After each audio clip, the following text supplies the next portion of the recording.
Ser podcast. En la cadena Ser, La Hora Extra, con Raquel García. Elle me dit, écris une chanson contente, pas une chanson déprimante, une chanson que tout le monde aime. Elle me dit, tu deviendras milliardaire, t'auras de quoi être fier, ne finis pas comme ton père. Es uno de los personajes que más veces ha representado en el cine y la literatura. Su apasionada historia de amor con Marco Antonio quedó para la historia en la película que en 1963 dirigió Joseph Mankiewicz con Elizabeth Taylor y Richard Burton, que iniciaron un romance igual de tormentoso y apasionado que sus personajes. Cleopatra, la reina egipcia, la última que gobernó la dinastía tolemaica del Antiguo Egipto. Fue una mujer culta y gran estratega, pero su figura ha trascendido a lo largo de los siglos, casi siempre desde la mirada de aquellos que más la odiaron. El Festival de Teatro Clásico de Mérida estrena Cleopatra enamorada, el musical, interpretada por Natalia Millán y con Alex O'Doherty en el papel de Marco Antonio.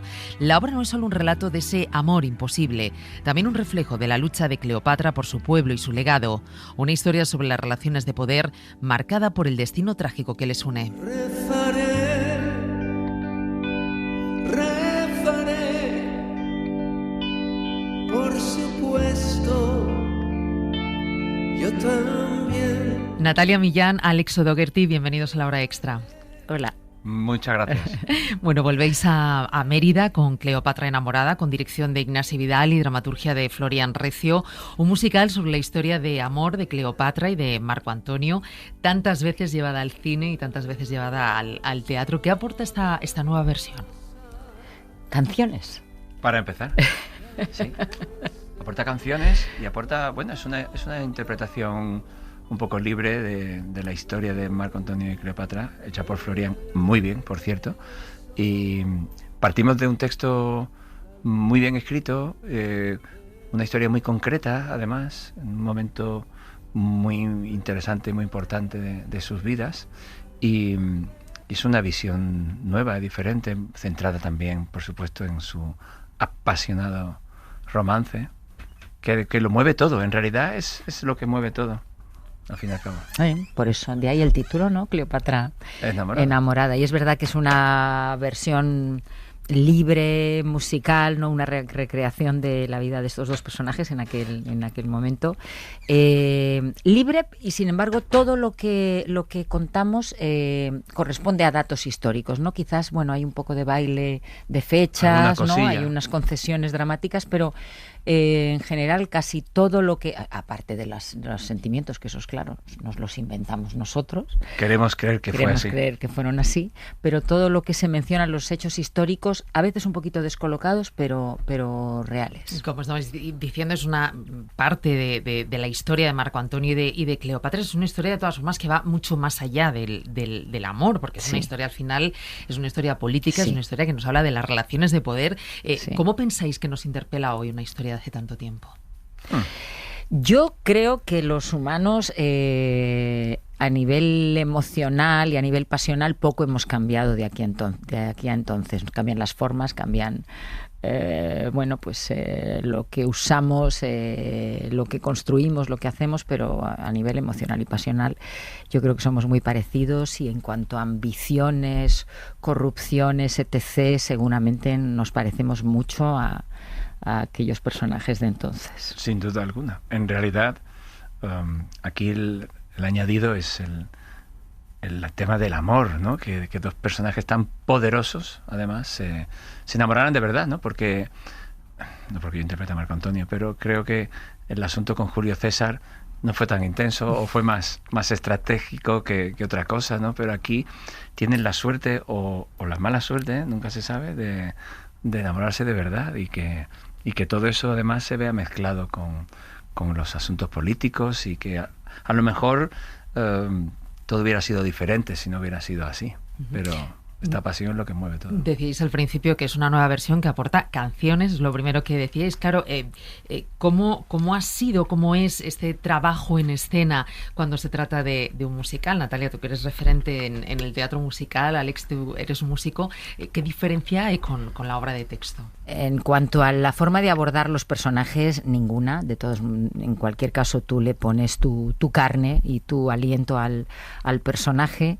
Pero bueno, sí es verdad que ese momento en el que un pensamiento, un deseo, incluso una conversación, un estado anímico se convierte en canción, a mí me parece maravilloso. A mí me hace mucha gracia cuando alguien dice, es que a mí eso, la gente que no les gustan los musicales, que yo lo que creo es que lo que les pasa es que no les gusta la música, pero bueno, aparte de esto, dicen, es que a mí eso de pronto que se pongan a cantar, a bailar, a mí lo que me da pena es que en la vida no sea así, que no podamos resolver nuestras cuitas y nuestros disgustos y nuestros deseos cantando una canción. Ojalá fuera así. Ojalá fuera así. La vida fuera un musical. Pero en realidad que a mí me ha resultado difícil. A mí, personalmente, porque en realidad creo que es la primera vez que hago un drama musical, ¿no? Creo que es más fácil estar en comedia, ponerte a cantar y te importa todo. Aquí como que tienes que pensar, o en mi caso, de alguna manera sentir que todo esto tiene una coherencia. ¿Cómo tiene una coherencia que estemos sufriendo de amor y de todo y empieces a cantar? Una amiga me dijo, piensa en Los Miserables. Y yo, es verdad que pienso en Los Miserables y me acuerdo y digo, hostia, si yo vi Los Miserables me parecía todo tan terrible y me parecía que todo encajaba tan perfectamente, ¿por qué aquí no va a ser así? Y efectivamente está siendo así y podemos hacerlo. Todo, al fin y al cabo, se trata de códigos, ¿no? Y si el espectador desde el principio entra en este código y sabe que esto va a ser así... mira, no engañamos. El título es Cleopatra enamorada, el musical. El que venga esperando otra cosa es que no sabe leer 4 palabras. Entonces, bueno, tenemos muy claro. Claro, decías, Natalia, hablabas un poco del público al que no le gusta el musical, que realmente es público al que no le gusta la música. No sé si recordáis a Carlos Márquez Marsé, director de Polvo Serán, se extrañaba en todas las entrevistas que le hacían después de hacer la peli, siempre lo primero que le preguntaban era cómo se había atrevido a hacer un musical sobre la muerte. Y él siempre explicaba que la música es la expresión de la belleza pura. Siempre ha habido un poco como una barrera, ¿no?, entre lo que es teatro musical, obras musicales, con las obras de texto. No sé si pensáis que últimamente esas barreras se están difuminando de alguna manera, ¿no?, que está cambiando un poco esa situación. Esa mucho. Y además, de hecho, había mucho prejuicio. Yo llevo tiempo observándolo, claro, y muchos años observándolo y sufriéndolo. Y es verdad que había antes una barrera infranqueable entre el teatro de texto, digamos, y el teatro musical. Incluso yo he tenido discusiones con compañeros que me decían que era un género menor. Afortunadamente esa mentalidad ya no existe. Género menor, no, quiero decir, hay buen teatro o mal teatro, musical menor, ¿no?, o no musical, bien hecho, mal hecho, bien escrito, mal escrito, pero exactamente igual si es musical que si no lo es. Entonces, a día de hoy yo creo que tenemos... Y mira, en un montaje de un musical en Chicago que yo estuve hace ya unos cuantos años, venía el equipo americano a montarlo, y yo me acuerdo que al coreógrafo director, le pregunté, ¿en Estados Unidos también hay ese prejuicio de que los artistas, los intérpretes de musical son como menos, están por debajo que los de solo de texto? Y me dijo, al contrario. Claro. Allí quien no hace musical es porque no puede hacerlo, porque no es capaz, ¿no? Claro, pero es que como y entonces todo... yo creo que ya, perdóname, que ahora ya tenemos esa mentalidad y nos damos cuenta de todas las cosas que hacen falta para poder interpretar un musical. Porque no había, eran, como todo en la vida, cuestión de educación, y aquí no había una educación de musical porque no existía. Y entonces hace 20 años, se puede decir, 25 años que empieza a haber musicales aquí. Y ¿sabes en qué estoy notando yo eso también?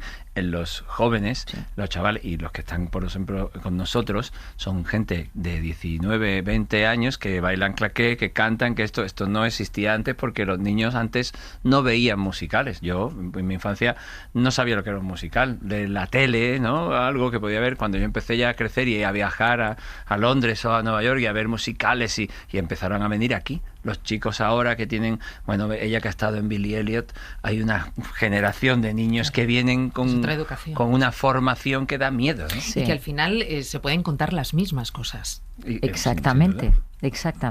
Es otra manera de hacerlo y bueno, esto tiene su público y es verdad, en Estados Unidos nos llevan muchísimos años de ventaja en esto concretamente, en otras cosas no, pero... sobre todo ahora. Pero en esto evidentemente sí, los niños que nacen viviendo musicales y queriendo formar parte de eso, y ahora está empezando a pasar aquí. Y con el tiempo, dentro de otros tantos años, veremos que ha cambiado mucho más. Vamos a volver a Cleopatra enamorada. ¿Cómo habéis preparado los personajes? Porque claro, un Cleopatra y un Marco Antonio, tantos que hemos visto, ¿cuántas Cleopatras y cuántos Marco Antonios os han inspirado para crear vuestros personajes en esta obra? Yo he tirado un poco más de buscar datos históricos, que no es fácil porque la información que nos llega de Cleopatra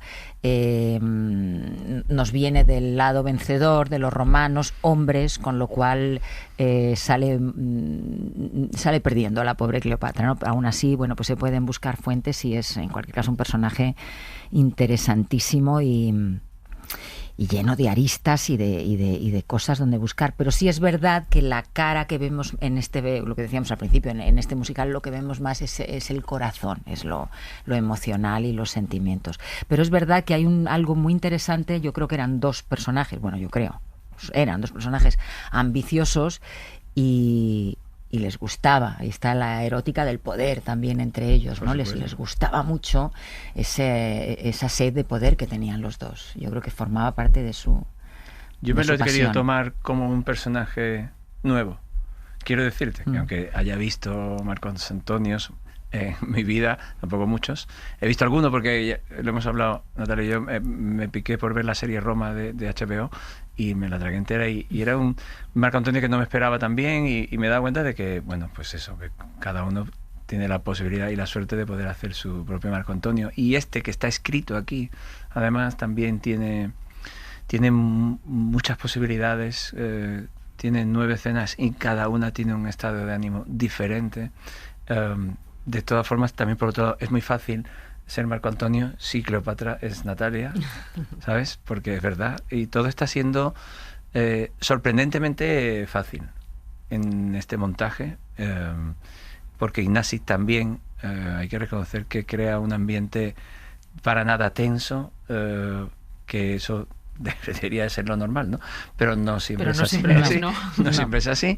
Que nos deja jugar, que nos deja inventar, que aprovecha nuestras locuras y que lo conduce todo muy bien. O sea, yo estoy, por un lado, muy encantado con todo lo que tengo a mi alrededor, empezando por ella y acabando por el último que esté allí, porque estas cosas no siempre pasan y esto luego se ve en el escenario. Y sí, y yo creo que esto es algo común, esto es un sentir común de toda la compañía. Yo tengo que decir que en los ensayos suelo ser bastante sufridora por inseguridades, por cosas y tal, y estos yo creo que son los ensayos en los que mejor me lo estoy pasando, en mi vida. Y también tengo que decir, para mí no hay otro Marco Antonio ya en el mundo. Eres una diosa, tú de amor imposible, de ese que se queda en el terreno de las expectativas, trata El accidente, de Blanca Lacasa. Conocida por sus libros infantiles y después de su famoso ensayo Las hijas horribles, Lacasa publica esta novela con Libros del Asteroide. Es una irónica reflexión sobre la romantización del enamoramiento y la forma que tenemos de percibirnos y de percibir al otro. Un texto adictivo y lleno de humor sobre los rituales de seducción en tiempos de Tinder y la manera que tenemos de autoengañarnos.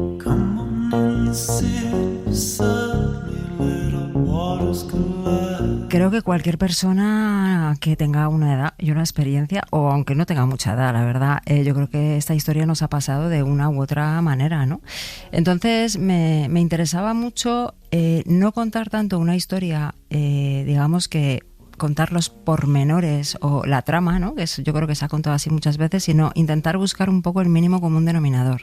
De ahí que los personajes no tengan nombres, se sepa tampoco de ellos, ¿no? En realidad tú estás casi en el meollo de la cuestión y de lo que está pasando en sus cabezas. Me interesaba analizar cómo es el proceso de enamoramiento o esa romantización que sucede cuando conoces a alguien que te gusta, pero a un nivel muy abstracto. O sea, no tanto digamos que lo que sucede o deja de suceder en la realidad, sino lo que está casi pasando en sus cabezas, ¿no? Y esas proyecciones, esas frustraciones, esas expectativas, que creo que es de donde se mueve el libro, ¿no? En el terreno de la expectativa. Utilizas una voz narrativa y, como decías, esa voz nos va desgranando esta historia de dos personajes que no tienen nombre, de los que apenas sabemos cosas. Sabemos que es una chica que tiene novio y que es un chico que también tiene novio, que se conocen, que entre ellos surge lo irremediable o no. Todo gira en torno a estos dos personajes, solo en torno a estos dos personajes. ¿Quiénes son? Bueno, en realidad da igual quiénes son. Es que para mí eso era lo interesante, ¿no? O sea, decir, bueno, es que la descripción de los personajes de hecho es ninguna. O sea, tú puedes ser tú, tu hermana, tu madre, tu prima o tu compañero de trabajo, ¿no?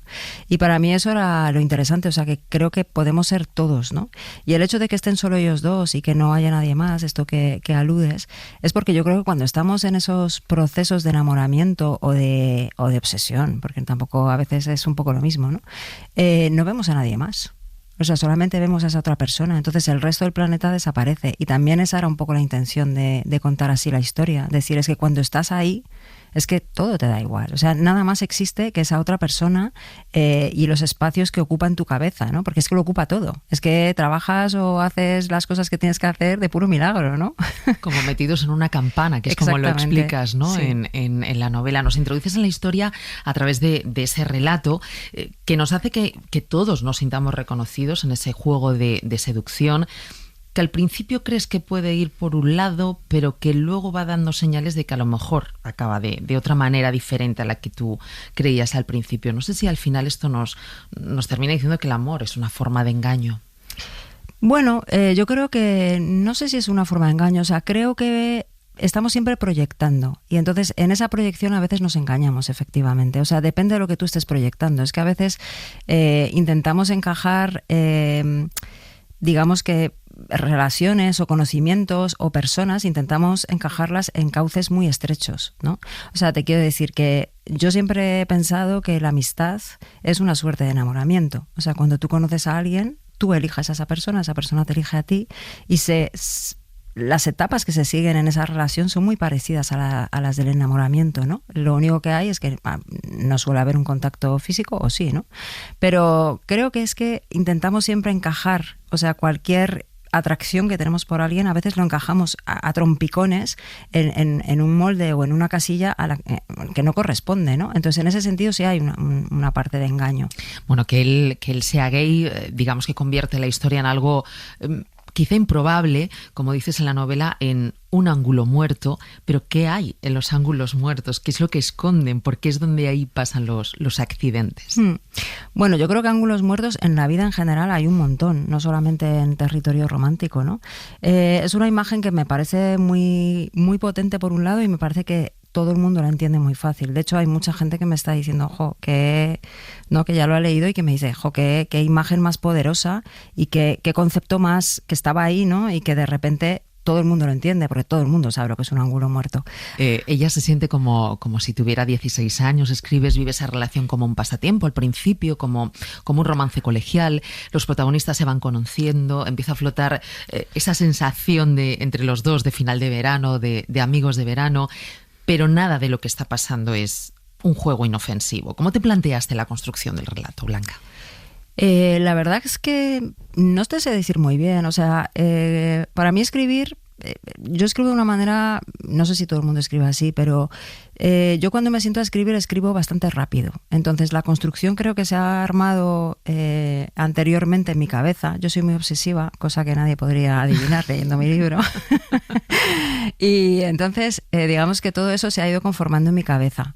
Yo quería varias cosas en el libro. Quería, por un lado, esta especie de abstracción de la que estamos hablando, pero por otra parte quería que fuera muy detallista el relato. Si te das cuenta, incluso horas concretas, los días están numerados, ¿no?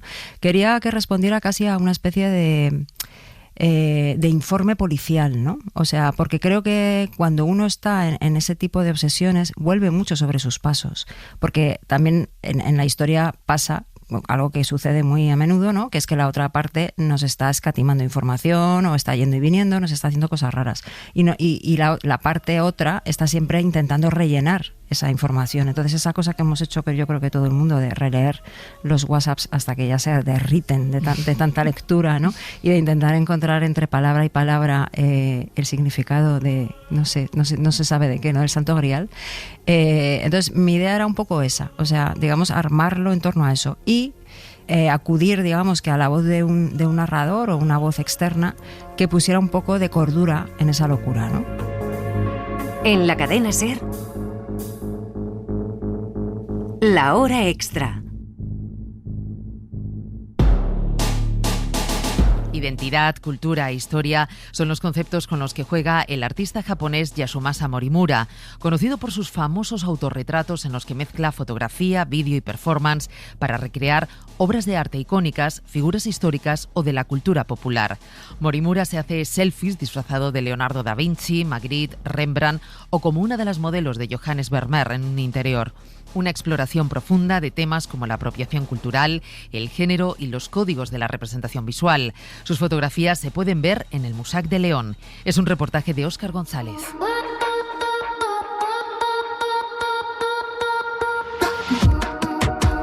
Como si fuera una especie de cofre del tesoro, el laberíntico Musac esconde en su interior una propuesta extra que no estaba prevista en su programación inicial de este año. Rodeada de 3 majestuosas exposiciones, nos encontramos con una pequeña sala que nos introduce en el particular mundo visual de Yasumasa Morimura. Pintor en sus inicios, fotógrafo después, el artista japonés recrea 8 piezas icónicas de la historia del arte en las que él mismo ejerce de protagonista y se convierte en Van Gogh, en Da Vinci o en la propia Frida Kahlo. Uno de los fotógrafos más relevantes a nivel internacional de su generación, que trabaja sobre las ideas de apropiación, de identidad y de la historia, revisión de los cánones occidentales de la historia del arte. Son 7 fotografías de una serie realizada por Yasumasa Morimura en el año 2018, que complementa las 2 obras que ya tenía la colección del museo de los principios del año 2000, del año 2001. Como nos recuerda Álvaro Rodríguez Fominaya, director del Musac, el concepto de identidad individual, el género o la raza se ponen en cuestión en estas obras que transitan siempre a medio camino entre la fotografía y la performance. Piezas, todas ellas que ahora se suman a la colección del Musac gracias a la cortesía del propio artista. Es una donación importantísima que tiene un valor cercano al $500,000 y nos sentimos muy afortunados porque uno de los artistas más reconocidos a nivel internacional haya elegido el Musac para donar, no solo depositar, sino para donar estas obras a nuestra colección. Por eso hemos incorporado esta exposición que no estaba anunciada en la programación originaria, pero que hemos decidido que es muy relevante tener esta oportunidad para mostrarla. De este modo, Morimura se hace un hueco relevante en el Musac hasta el próximo 8 de febrero, junto a Secundino Hernández y Estudio Drift. Introdujo en España el arte cibernético. La obra del Premio Nacional José María Iturralde siempre ha estado próxima a la ciencia, como sus famosas figuras imposibles que recuerdan a Escher. Ahora el Museo de Arte Abstracto de Cuenca dedica una retrospectiva a sus más de 60 años de carrera, que recorre su extenso trabajo gráfico con obras nunca antes expuestas y que nos muestran su lado más íntimo y experimental. Nos lo cuenta Paco Auñón. La exposición incluye dibujos, bocetos, maquetas, cometas, estudios preparatorios y experimentos gráficos realizados tanto con técnicas tradicionales como con herramientas digitales. Quizás sea la exposición más importante de mi vida. Ahora, por ejemplo, tengo una exposición en París, he estado en Nueva York también con otra exposición, pero esta de Cuenca para mí, desde el punto de vista emocional, humano, prácticamente nunca se había expuesto antes casi nada de lo que hay en la exposición. El valor de esta muestra no solo reside en la cantidad y calidad de las piezas expuestas, sino en el carácter inédito de muchas de ellas. Según Iturralde, se trata de trabajos muy inmediatos, preparatorios. La expresión primera y más esencial de lo que yo sea capaz de hacer. Obras que permiten al espectador adentrarse en su proceso creativo, donde el pensamiento, la emoción y la ciencia convergen en un mismo plano. El dibujo, según explica Iturralde, ha sido siempre el punto de partida de su obra, una práctica constante que lo acompaña desde sus comienzos. La expresión más inmediata, más fresca, las ideas, el pensamiento, todo lo transmito rápidamente al dibujo. El dibujo es el comienzo de todo. Soy un enamorado del hecho de que el ser humano sea capaz de dibujar desde los tiempos de las cuevas de Lascaux, de Altamira, de Chauvet en Francia, con ese carboncillo. Ahora dibujamos también, sigo dibujando con carboncillo, con lápiz de grafito, con computadoras y, en fin, y con todos los medios y todas las herramientas que están a nuestro alcance. Esa constante búsqueda le ha llevado a experimentar con formas, colores, sistemas científicos y herramientas tecnológicas. El arte para mí es una forma de conocimiento, pero una forma de conocimiento sensible. Es la emoción y la pasión lo que transmito, ¿no? Pero también está la razón. Entonces la geometría, por ejemplo, pues es una herramienta que nos permite pues ordenar el caos, pero caos y cosmos se combinan, conviven, son dos caras de la misma moneda. Uno de los ejes temáticos recurrentes en la obra de Iturralde es el vacío, un concepto que aborda desde múltiples disciplinas: la física, la filosofía, la cosmología. El vacío no es tan vacío, el vacío está cruzado constantemente por energías, por partículas elementales. Eso nos lleva a entender que somos parte de ese todo, queramos o no. La exposición está concebida como un viaje a lo largo de la trayectoria vital y artística de Iturralde, desde su primera obra, Ritmo, que abre el recorrido, hasta su producción más reciente. Pues me gusta el comienzo. El comienzo es un cuadro que se llama Ritmo, que es del año 66, que está aquí en el museo, en la colección permanente, y es el inicio de esta exposición. Y me une a esta ciudad y fue incorporada por mis maestros. En aquella época vivir el museo, estar con Fernando Zobel, con Gustavo Tornera. Iturralde, una línea de papel, hasta el 12 de octubre en el Museo de Arte Abstracto Español de las Casas Colgadas de Cuenca.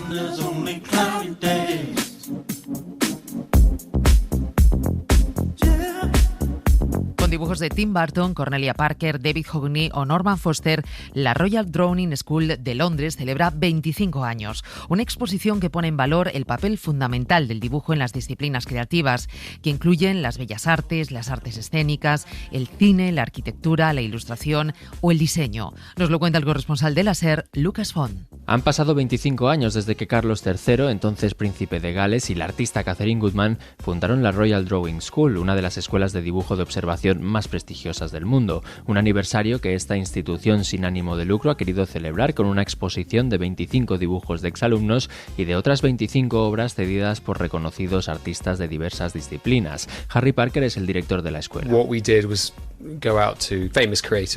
que hemos hecho ha sido reunir a personas creativas de renombre, tanto artistas como David Hockney, Tracy Emin o Cornelia Parker, personas que trabajan en diferentes áreas también de la industria creativa, arquitectos como Norman Foster, diseñadores como Thomas Heatherwick y Johnny Ive, el diseñador del iPhone, y músicos como Rufus Wainwright.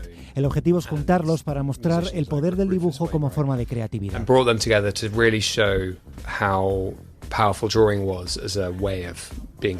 La exposición incluye dibujos realizados con una amplia variedad de materiales que van desde el lápiz, el pastel o el carboncillo hasta una bala de plomo convertida en alambre, y todo con temáticas variadas que van desde retratos familiares, bocetos de arquitectura o escenas fantasiosas como la recreada por el director de cine Tim Burton. Aquí hay un amplio abanico de estilos. En la exposición se ve que hay diferentes enfoques en los dibujos, pero creo que en el fondo todos los dibujos tienen en común que son algo que conecta a los artistas con el mundo que les rodea y también con su propio mundo interior. Una de las obras más destacadas es la de Carlos III, un esbozo de los jardines de su residencia de Highgrove en la campiña inglesa, realizado en el año 2000, justo cuando se inauguró la escuela. La devoción del monarca por el arte ha sido fundamental para dar a la institución el empuje necesario para crecer. La pasión del rey por el medio ambiente, por la diversidad y por los jóvenes también se refleja en la escuela. Eso es lo que realmente defendemos aquí, la inclusión y dar oportunidades a los jóvenes. Más de 2.400 alumnos pasan todos los años por esta escuela, en la que además de estudios de posgrado se ofrecen cursos y talleres para todos los niveles y todas las edades. Tras 25 años en activo, el centro busca ahora nuevas metas de cara al futuro, como expandir sus cursos a distancia para llegar a estudiantes de arte en todo el mundo, defendiendo al mismo tiempo las técnicas de dibujo tradicionales en un entorno en el que la inteligencia artificial se está abriendo camino cada vez con más fuerza. La exposición estará disponible de forma gratuita en la sede de la escuela en Londres y se podrá visitar hasta el 26 de julio. Dope shit like that, Jerem. Oh, hi. Welcome back to Kids. Hoy nos despedimos con el Love Festival, que comienza el próximo viernes en Benidorm, con Pet Shop Boys, Fangoria y Empire of the Sun como cabezas de cartel. Ya sabéis que los contenidos completos los podéis encontrar en todas las plataformas de audio. Gracias a David Nieto, que ha estado al frente de la dirección técnica, y a todos los que nos escucháis cada semana. hanging on the wall. Who the fly white boy of the mall? Got your girlfriend screening all the calls. She bubbling, we fucking and you cuddling. Like baby, where the fuck you been? Don't wanna tell you she in love with him. So we ain't saying nothing. You could probably tell she bluffing, cause she kissed you with the mouth. She gave me head with my concussion. Yeah, Para no perderte ningún episodio, síguenos en la aplicación o la web de la SER, Podium Podcast o tu plataforma de audio favorita.